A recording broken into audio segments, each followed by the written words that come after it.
Also, a shout out to recent guest Nick Berardi and the team from Mostra Coffee. Nick is in Milan, Italy right now, competing in the World Roasting. What's going on? There's a chipmunk stuck in here. It's gonna be making a ton of racket in the background. Thanks.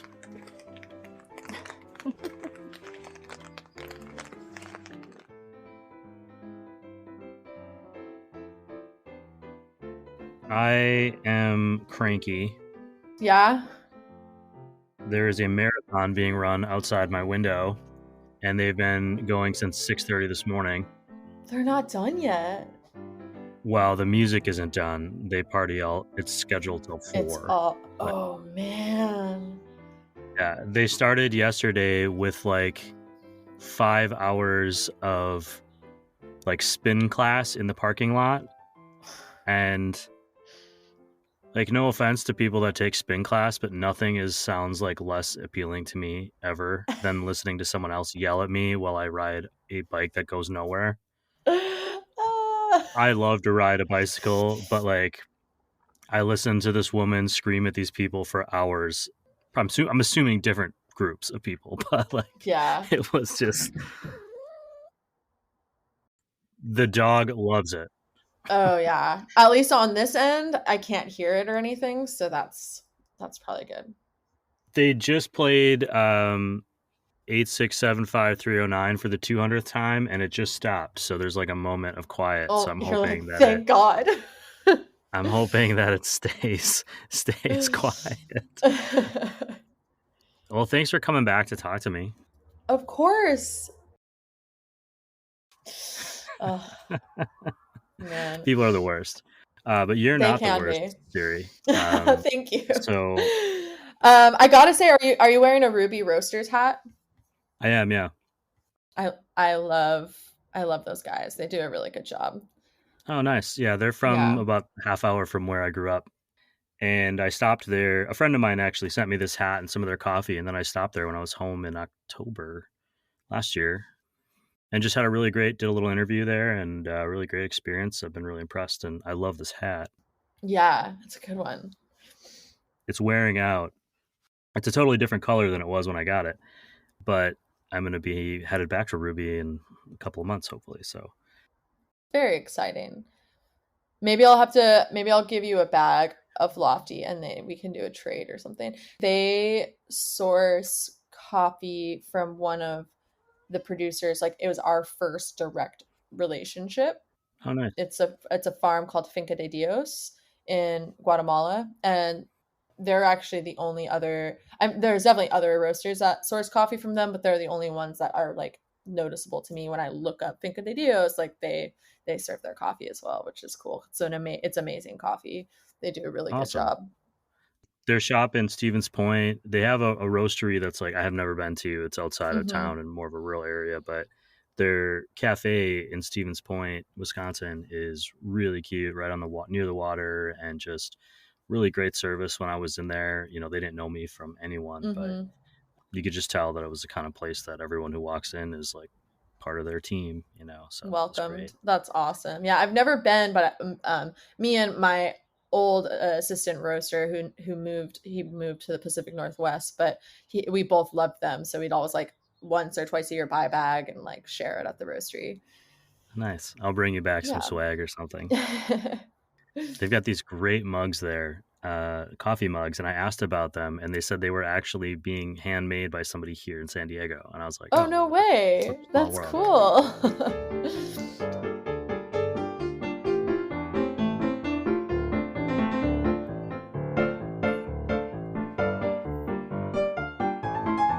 Hey, good morning, everyone. Welcome to Season 5, Episode 16 of the Roast West Coast Coffee Podcast.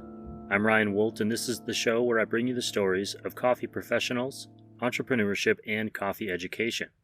And it seems crazy, but we are already 3/4 of the way through this season. If this intro sounds a little bit different, well, that's because it is. I'm recording this at a picnic table at a campground near Durango, Colorado. I'm drinking an AeroPress decaf coffee I brought with me from Coffee Cycle Roasting, with a healthy dose of First Light whiskey, and around me, The birds are chirping as the world wakes up once again after an afternoon rainstorm. This is the first Coffee Smarter episode this season featuring one of my favorite coffee experts, and a genuinely lovely human being, Siri Simran Khalsa, the Executive Director of Coffee at Lofty Coffee Company. We chatted several weeks ago about nitro coffee, and then, in a true coincidence, about drinking coffee while camping. Lofty Coffee just celebrated 11 years at their roasting works, and their newest location in Carlsbad Village, California, just passed the 1-year anniversary mark. Follow at Lofty Coffee on Instagram to see photos of all their cafes, and go to loftycoffee.com to see all of the roasted coffee they have on offer. You can't go wrong with any of the single origins or my favorite blend, Morning Dove. You can find those links in the show notes or subscribe to this show's newsletter on roastwestcoast.com. This is the part of the show where I stall briefly to make sure that you have your coffee ready.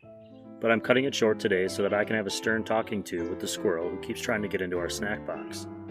Thanks for listening, and I hope you enjoyed this Coffee Smarter chat with coffee expert Siri Simran Khalsa of Lofty Coffee.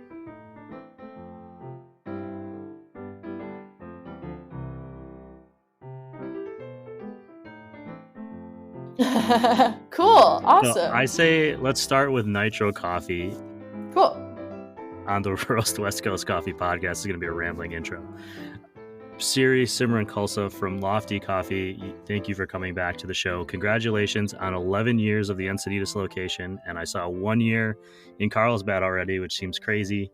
I think we were talking in this podcast like the day you opened a year ago. So congratulations on that, and I'm excited to talk to you again today about nitro coffee. Like, what is nitro coffee, and is it a lot like nitro beer? Yeah, so Brian, thanks again for having me. It's always such a pleasure. I feel like these days, less and less I have these moments of like nerdy coffee talk, so I always very much enjoy being on this podcast with you. But nitro coffee, it's what's amazing to see of like how big it all of a sudden became, you know? I feel like you started seeing it all over the place, and it's really quite a simple concept. You had mentioned, is it similar to nitro beer? And actually that's a lot of times if I have a guest who's curious about nitro coffee and doesn't know a lot about it, that's actually how I'll explain it to them, is I'll be like, hey, have you ever had like a Guinness beer or like a nitro beer? And it's got that very similar quality. And it's, again, very, very simple in the sense that it's really nitrogen being pushed through and infused through a pressurized tap nozzle, which in that process of pulling the cold brew through that tap and using nitrogen gas from a tank, it infuses the nitrogen gas into the coffee, which gives it this like nice, frothy, creamy texture. And when it's served, you'll see that it has this creamy look to it. And that's just really all those nitrogen bubbles that are being infused into the cold brew. And it's not, I don't find that it necessarily adds much of a flavor, but it really is like creating a texture, which in turn I feel brings out like the creamy and nuanced sweet flavors of a cold brew. Natural sweet, not necessarily added sugar or anything like that, but that's interesting, because I know with beer, one of the descriptors of the ways that we would see changes, if we took the same beer side by side and made one nitro and one not, the one that was made nitro would actually enhance kind of the creamier, the more lactose, the more milk flavors of that thing, but it would actually decrease the bitterness. So it was great. If somebody didn't like a really hoppy beer, it would mellow that out for them. And I was wondering if coffee was similar.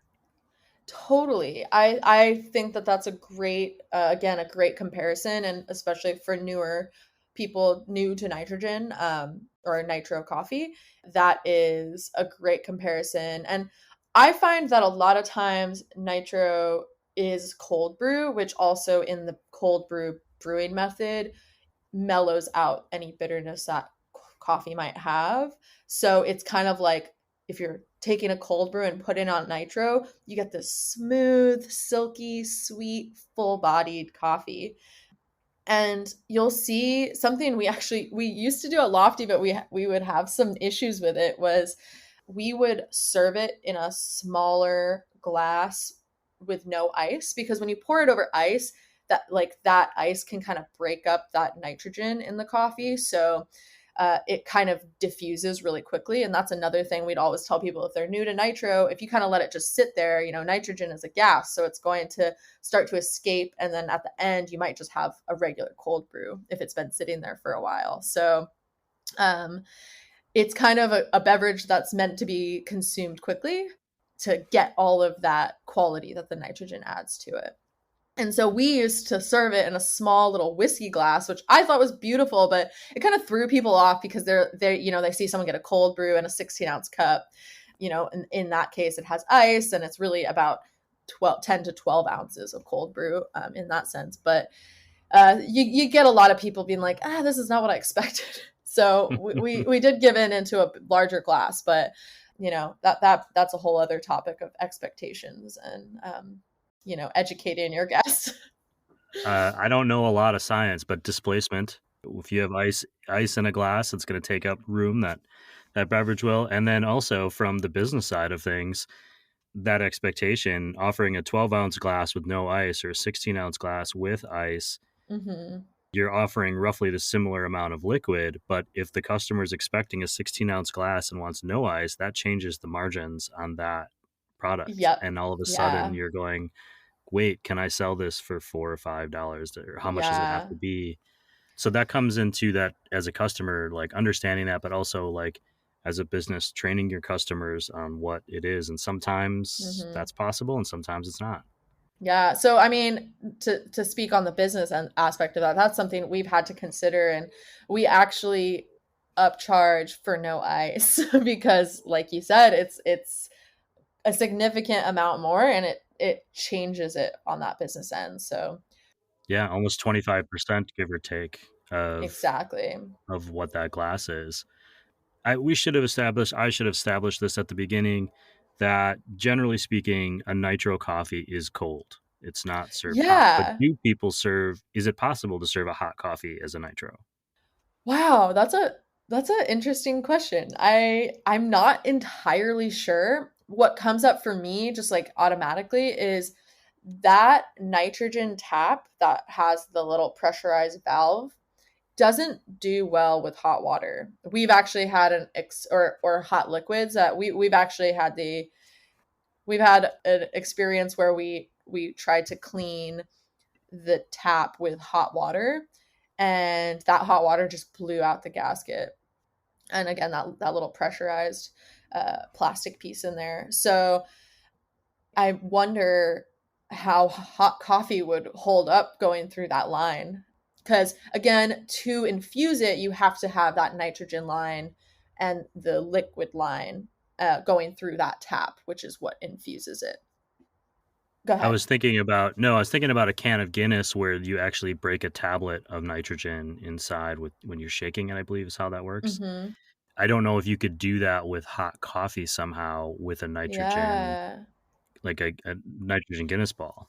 Yeah, that's actually news to me. I didn't know that's how they infuse the nitrogen into the bottle, because that's something I've seen on the packaged nitrogen, like nitro coffees. Mind you, I actually don't have a lot of experience with like pre-packaged nitro coffee, but to my understanding, it's not the easiest thing to pack, in the sense that when you open it, you have that same experience of the infusion.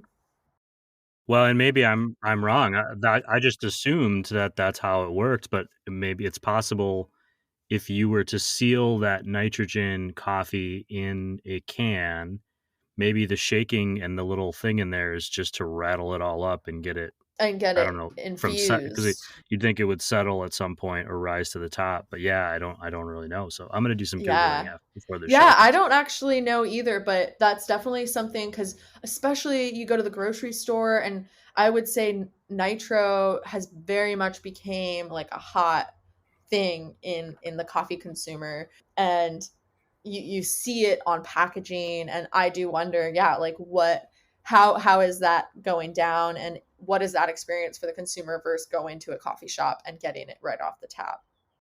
I'm going to go to the store after we get off this, and I'm going to buy like a bunch of different nitro coffees and start reading the cans and breaking them open, seeing Yeah. what happens. Heck That'll be yeah. fun. That'll be fun. Yeah. I think we kind of really covered that fast. I want to ask you about this headline I saw real quickly, and I did not give you a warning on this, so I apologize. No worries.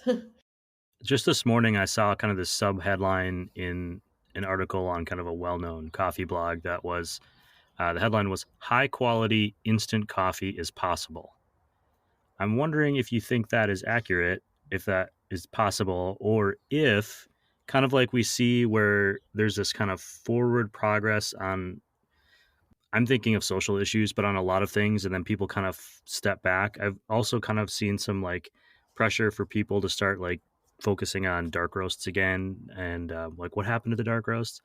Do you hmm think that a reversion back to instant coffee is in our craft coffee future? I mean, we definitely see it. So we see it in companies like Steeped Coffee, which is like, are you familiar with Steeped? Hmm. So there's things like Steeped, there's things kind of like that pop up pour over, and then yes, we do see different like specialty instant brands coming out, and I think there's definitely a want for that convenience. There is and like when you look at like the adventure outdoors kind of demographic who, you know, want that convenience to be able to go camping and, you know, just have hot water. There's definitely a want for that. And then the question of like, how can we make it better? In my experience, and I'll be transparent. I'm not like an expert in that realm, especially with Lofty. We've experimented with a few companies and a few methods of trying to do that, and in our opinion, and in my personal opinion, it's just not as good. So it's like, okay, we're going to put this product out that's convenient, but it's not really it's not really that much better than maybe your other instant. Like I'm not seeing the value there, but I think there's definitely room for it, and I think we're seeing a lot of experimentation being done in that sense. I have you heard of Commentier? Hmm. So I find them to be interesting where they're not calling themselves instant coffee, but they're called like more of like a convenient way of having coffee. And I have had it before, and I will say out of those like more convenient ways of brewing, it's really good. It is really good. And in the sense that it's kind of versatile in its ability to be a hot beverage or a cold beverage or kind of used as espresso, quote unquote, it being a concentrate essentially. And I think I'm interested in that because you're not like putting the coffee itself through a process to make it dissolvable, which in my experience really has a specific taste. Like whether it be specialty coffee or Starbucks or something, like to me instant coffee has that instant coffee flavor. And you know, which isn't necessarily bad either, right? We've talked about this a lot where a lot of times it comes to preference. And you know, sometimes in those moments of wanting convenience you can sacrifice the flavor a little bit for that convenience if that's a value to you. I'll tell you my personal I mentioned the camping like outdoors people who probably want that more convenient way. I've gone in the opposite direction where I've greatly invested in my camping coffee setup where it is not convenient at all. It takes up a lot of space and it's definitely time consuming, and there's a hand grinder involved and water boiling on a camping stove. And personally, I like that. I like that when I'm outside and I'm taking my time and I can brew that cup of coffee in the wild and have that pour over experience. But I like that. I'm not someone who's needing convenience as much as maybe the average consumer. So yeah. Sure. I'll find there's a guy on, well, I think it's TikTok, but I see it on Instagram because I'm old. who just basically goes out into the world and makes one cup of coffee, like always on location next to a beautiful river at sunset, and Mm-hmm. has this huge elaborate like setup process that he keeps in like a toolbox, and it like unpacks it, and it's this whole That's process, and it's awesome. so beautiful and zen like. And if you would have told me at some like earlier in my life that I would someday spend time watching someone else make a cup of coffee that I don't even get to drink, I would have thought you were insane. But That's I do so funny. appreciate this guy's dedication to this, because it's clearly a process. And Yeah, I am a person who camps and has a hand grinder and has always felt like I make a nice French presser. I make a pour over at camp.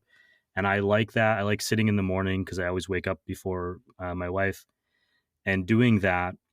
However, I'm going to be on the road camping for several weeks this summer. And I absolutely bought some like pour over single serving packages that some days I can just wake up and be like, oh, I just want this now. And I can just do it. I, Yeah. yeah, I still get a little bit. I don't like the tea bags. It's not because of the quality. It's just because I like pretending that I'm at least doing a pour over, even though I'm not really. I'm just pouring hot Yeah. water on it. But it gives me that experience a little bit. And the coffee isn't as good as the one I would make myself. But the convenience and the fact that I'm, at camp, I just had this conversation with Chris O'Brien recently on an episode. When you are deprived a little bit, when you've slept outside or on the ground, or maybe it's cool in the morning or whatever, that coffee will taste better even if it's not as good. Oh yeah. Oh yeah. So I do appreciate that part of it. Totally. I just sent you a photo of my camp setup. Oh, cool. So Can I that share that? Oh, absolutely. It's like I said, it's a little bit extra, and I might even have an extra photo to send you. And it's a little extra, and there's still like, oh, I want that. Oh, I need this. Yeah. Like, Well, the next step is color coordination, yeah. like, It's a little bit there. It's a little bit oh, there. you're there. That's Okay. Yep. Right. definitely in the thought and process of of putting it all together. I have a problem with thermoses because I love the Stanley thermos, and I keep wanting to buy new ones, but there's kind of this like there's a finite amount of thermoses you can use in your real life on a day-to-day basis. Oh yeah. And so like, why do I need another one? It's just because I really like the green color and I like the way that it works. And oh, this one has like a little flip lid that I like. Yeah. It's definitely a privilege, gift to myself. Yeah, I mean, I think we may have talked about this on a previous episode, but if not, and we don't have to get too much into it, but that's actually specifically camping and finding the perfect cup. I'm on a mission because I'm not the biggest fan of metal. And a lot of times the thermoses, like I enjoy my coffee a little bit cooler than some might. And I find like the thermoses keep it too hot, so it's like takes me hours to drink my coffee. And then if you just use a regular mug, if you're outdoor camping, it sometimes will cool off really quickly. So I am looking for the perfect camp mug that doesn't have a metal sippy area. See, I have a two-part process where I brew my coffee into the stainless steel double wall metal camp mug that keeps it too Okay. hot, and Yeah. then I pour it into like a normal ceramic coffee mug that I like, that is the right size and the right shape. And Oh. then And by then the time I get to like the extra amount that I want to drink, I'll pour like a half a cup or something, and I'll sit and drink that, and the metal cup is cooling while I'm drinking the first one. And by the time I get to it, it's the right temperature. And it's a little bit of like, it's a little obnoxious. No problem with that. But like, it works. Ryan, I think you have just literally that is the simplest thing, because that's the thing. I want to drink out of a mug that I love, but I don't want it to be cold in 2 seconds. Wow, that is like literally such a simple concept. Can't believe it's also basic. I feel like it reminds me of, like the old school thermos that has like the plastic cup on top that you just like pour into. Yes. Wow. I love that All mug. I right. love that Well, thermos. I I have several thermoses like that that I have bought from like thrift stores that someone else gave up on, and I'm like, you're out of your mind. Like this thermos from 1975 not only still keeps things hot, like I can keep it by the bed in case someone breaks in because it weighs 25 It's pounds. also a weapon. I Yeah, love it. exactly. Siri, it's always great to see you. Thank you for coming back and talking coffee with me. And I am really looking forward to getting nerdy with you again sometime soon. Me too. Thanks for having me.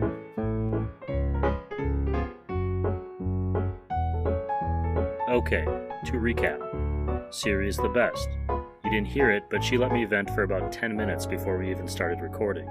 Sometimes when we're chatting, I forget we're supposed to be recording the show. So nitro coffee is cold brew coffee infused with nitrogen, often in keg form. The nitrogen is pushed through a pressurized tap handle, infusing it into the coffee. The effect is a frothy, creamy texture. You can actually see that creamy texture. The coffee's bitterness will be depressed, and the sweetness enhanced. You'll also get a bit more of a kick. The recipes I found for nitro coffee mixtures all at a higher ratio of coffee grinds to water, meaning more caffeine. You might expect to get your nitro cold brew coffee over ice, but that will actually break up the nitrogen, which kind of defeats the point. And since the gas is naturally breaking down from the moment of infusion, the nitro cold brew is meant to be drunk quickly. As for hot nitro coffee, no one really does that as far as I can find. Some people make a cold brew nitro and then microwave it, to which I ask, why? I also found some sciencey talk about how nitrogen solubility is lower the higher the temperature, which would make it less feasible to create a quality product. I wasn't able to confirm that with a source I'm confident in yet, so don't go spouting that as science fact. It's more like coffee science maybe. Siri did send me photos of her camping setup, which I'll share on roastwestcoast.com, along with photos of the portable pour-over coffees I've been drinking this week, which are an awesome convenience. Although, I still prefer grinding and brewing a coffee myself, after which I'll go through my process of drinking half of my coffee from a traditional ceramic coffee mug, while the second half slowly cools in a stainless steel mug nearby. It's kind of a pain, and I get that, but I like my coffee like I like it, alright? Besides, coffee always tastes better when you've been deprived a little bit, like when you've just slept on the ground. Also, I'm wondering if the plural of thermos is thermoses, thermi, or just thermos. If anyone out there knows, shoot me a message on Instagram at RoastWestCoast. And finally, that marathon did eventually end. Thanks to Siri for coming back on the show and spending some time with all of us. She'll be returning one more time this season to talk about the coffee bloom and the Specialty Coffee Association's water standards and how water will impact your coffee. Also, shout out to recent guest Nick Berardi and the team for Moster Coffee. Nick is in Milan, Italy, and the World Roasting Competition is underway. I'll link to the World Championship site on roastwestcoast.com and also add links to Lofty Coffee, and as I mentioned at the top, be sure to follow at Lofty Coffee on Instagram. Thanks to my roast industry partners, I'm enjoying sharing their coffee and whiskey across the country as we travel. A big thanks to Moster Coffee Company, Steady State Coffee Roasting, Camp Coffee Company, Ignite Coffee Company, Ascend Coffee Roasters, Coffee Cycle Roasting, First Light Whiskey, Maria Coffee, Cape Horn Coffee Importers, and Cafe La Terre. Links to those stellar businesses, subscriptions, and everything else I mentioned on this episode can be found online at roastwestcoast.com. And there is the rain. Now, if you'll excuse me, I need to get a raincoat, because there is a trail nearby that needs to be hiked.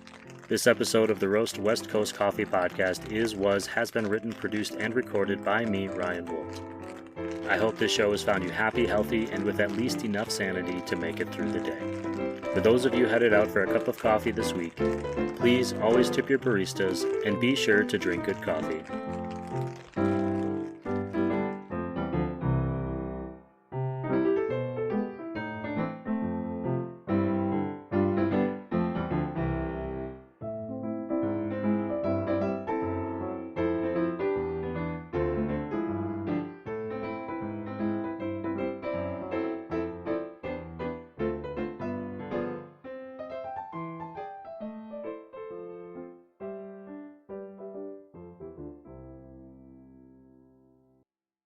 It has been so quiet out there. I don't know. They Yay! must be in between like people running home. Yeah. Worked out perfectly for the podcast. Yeah, for sure. My wife was kind of laughing because I always complain that as soon as I turn this on, like it's crazy town out there. But it worked for once. I like beer. Hey everyone, if you like the Roast West Coast Coffee podcast, you might also appreciate the I Like Beer the podcast. Listening to these guys is like being a fly on the wall of the pub with a few of your favorite mates having a pint. These professional beer appreciators have plenty of stories to share on everything from the mating habits of penguins to their behind-the-scenes brewery experiences. Check out the I Like Beer the podcast wherever you are listening to this show about coffee, or head to ilikebeerthepodcast.com.